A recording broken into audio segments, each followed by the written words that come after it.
दो अजनबी बिना मिले ही कैसे बन गए जुड़वा बच्चों के माँ बाप। अनिका ने मांगा रोहित से आर्यन के पिता होने का सबूत। क्यों छुपा रही है अनिका रोहित से रिया और आर्यन का राज।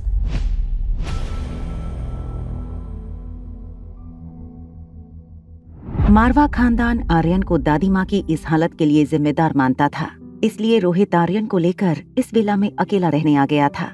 जब अनिका ने डोरबेल बजाई थी तब रोहित रिया के साथ चेस की गेम खेल रहा था।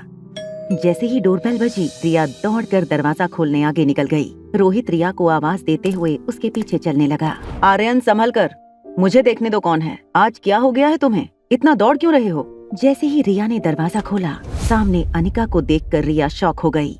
उसने अनिका से कहा, मम्मा तुम यहाँ? मिस अनिका आप यहाँ? मम्मा वो मैं आपसे। बस करो Aryan, she is not your mom.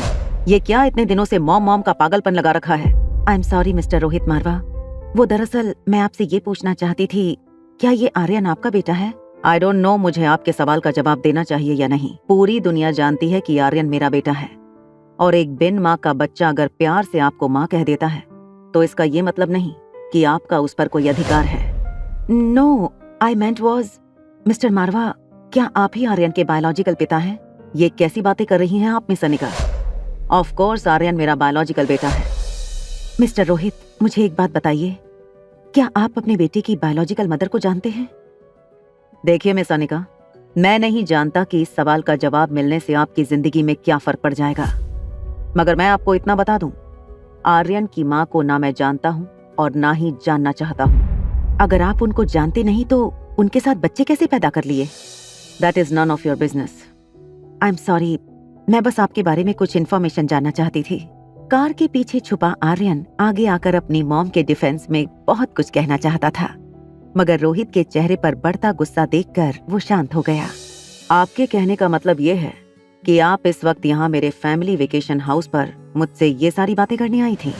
Actually mister मारवा, मैं आपको ये बताने आई थी कि आपकी दादी जो हैं, उन्हें 1-2 दिन में होश आ जाएगा, मगर क्योंकि वो काफी दिनों से कोमा में थी, उनकी बॉडी बहुत वीक हो चुकी होगी, इसीलिए उनके खाने पीने पर खास ध्यान देना होगा।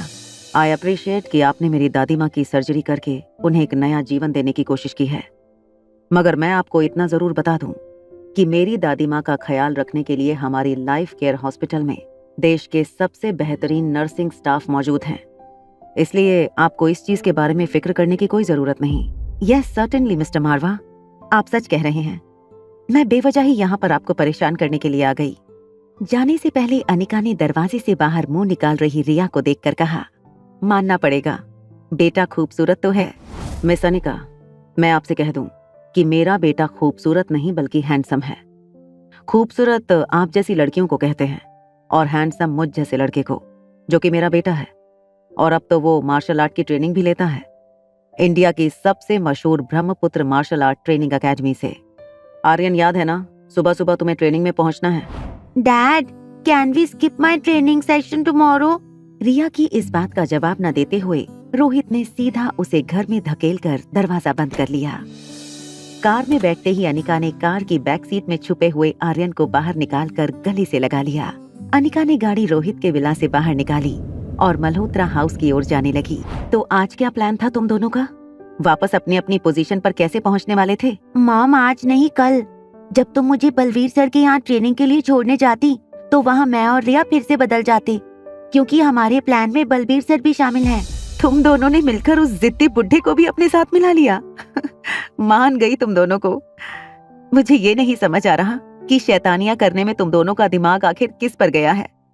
मैं तो मेरे बचपन में किसी बड़े के सामने अपना नाम भी ठीक से नहीं ले पाती थी, फिर शायद इस मामले में हम डैड पर गए हैं। आर्यन का ये जवाब सुनकर अनिका और आर्यन दोनों एक साथ हंस पड़े।